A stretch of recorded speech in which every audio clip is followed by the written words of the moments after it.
Buenos días a todos. Pues nada, aquí dentro del depósito os voy a explicar un poco Renat de Giró. Renat de Giró es mi vino joven, es el vino de pueblo, es el vino que hacía mi abuelo, pero de una forma renovada.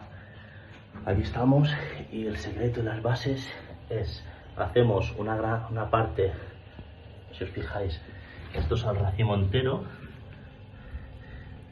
está un poco escachuflado, pero es el racimo entero, los metemos enteros y otra parte las despalillamos y las hacemos en granos. Si os fijáis, están con bolas de caviar, ¿no? Que digo yo. Y es una forma sencilla de hacer un vino joven con mucha fruta y cuerpo medio. Esto se llama maceración carbónica, más o menos, es lo que hacía mi abuelo y lo estamos extrapolando a hoy en día. Renat de Giró es más o menos un 70% de Giró y un 30% Syrah.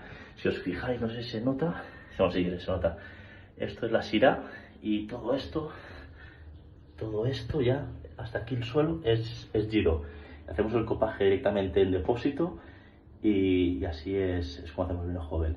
Pues bueno, me pongo otra vez a desfrugar, que me van a matar por aquí. Bueno, un saludo.